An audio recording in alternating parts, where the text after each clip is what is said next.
Exhale completely. Empty yourself of what's no longer needed in this moment. Fully inhale in through the nose. Let go. Inhale. Be here.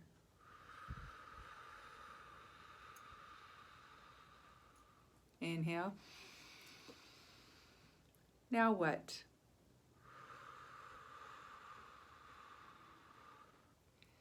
In this realm of resilience, we begin with the foundation of this bridge that we're building from despair to repair.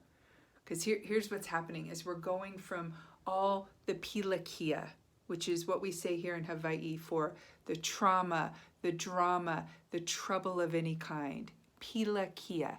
And we're shifting to aloha, which is compassion, love, grace, mercy, tenderness. In any moment, we can choose the pilakia or the aloha.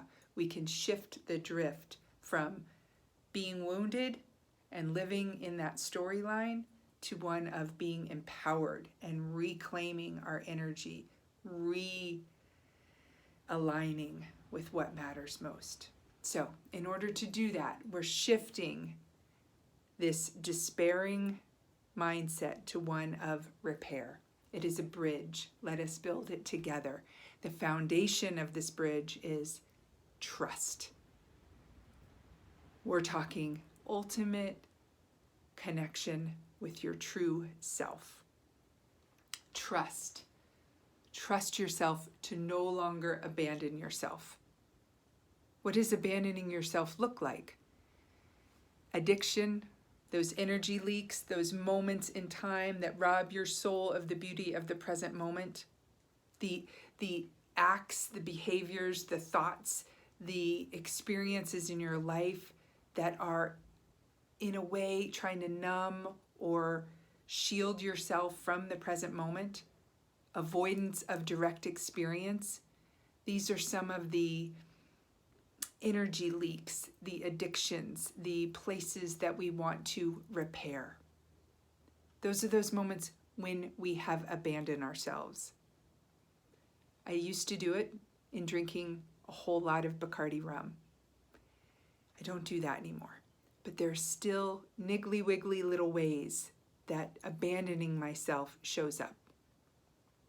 It could be when I adopt the silent treatment and do not talk to somebody that I am upset with.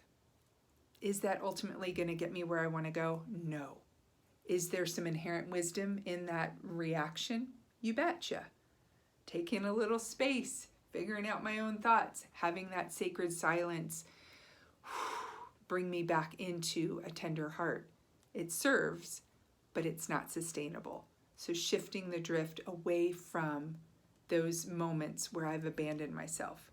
Silent treatment, it's like a warm wash that feels good and familiar, but ultimately isn't going to get me to that place of tender, loving connection with self, other, and spirit. So I don't abandon myself anymore. Those moments where I feel myself do it, I have the awareness come up. I accept, I'm back in this place again. And then I take the action away from it. I trust myself to no longer abandon myself. I'm going to give you 3 steps how to do that right here, right now. Keep your word to yourself.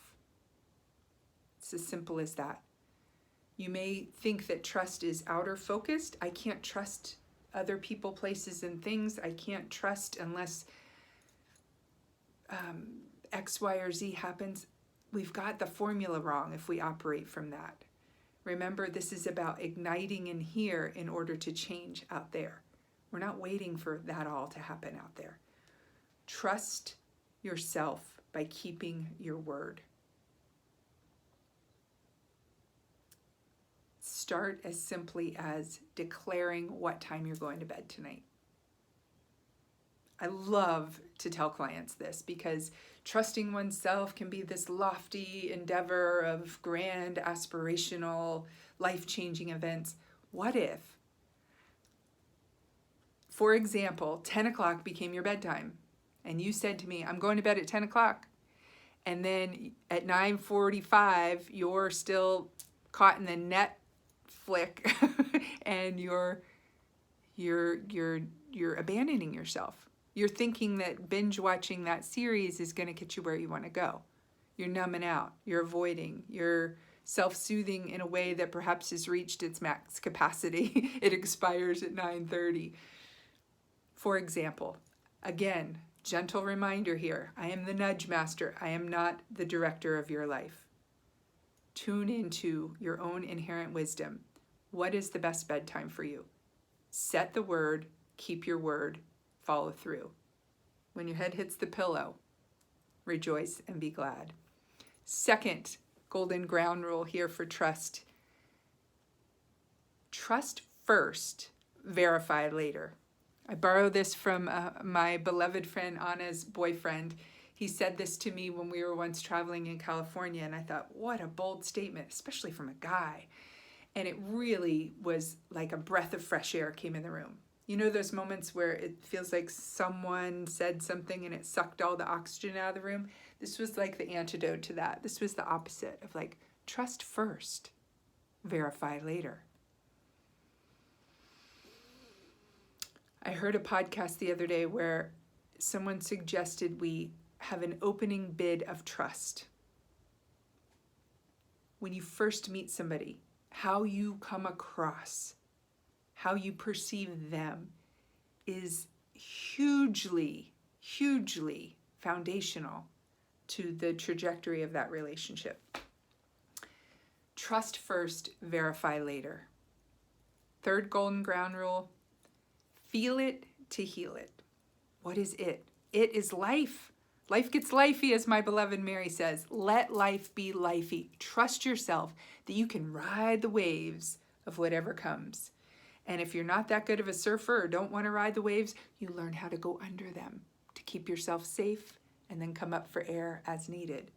Or perhaps you gain the awareness to not jump in the ocean when the waves are 10 feet tall, right?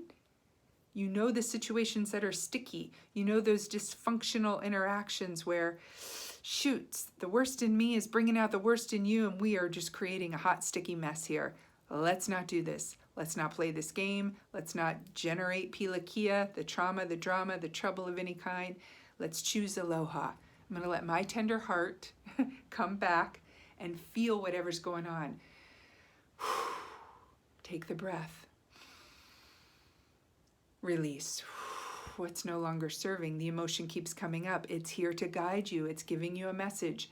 Dare to feel it, to heal it. Be here with it. Okay, I'm feeling anger. I've noticed my armpits are getting kind of hot and bothered. My fists are getting tight. My jaw is clenching. Anger is here. Take a breath. Ask, now what? Now what? What do I do with this flash of insight? Anger is meant to inform us.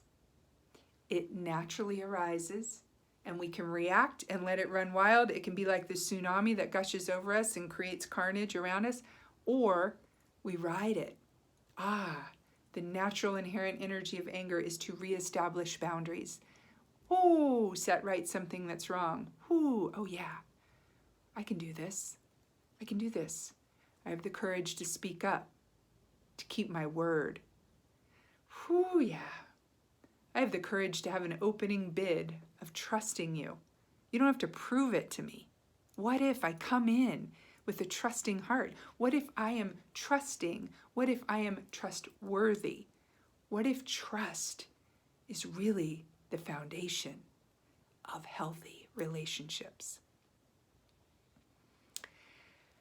I'm going to leave you with that. Keep your word. Trust first, verify later. Feel it to heal it. This is all within this invitation to trust. And here is the definition.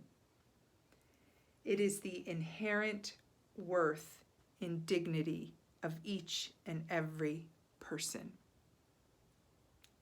Let me say that again.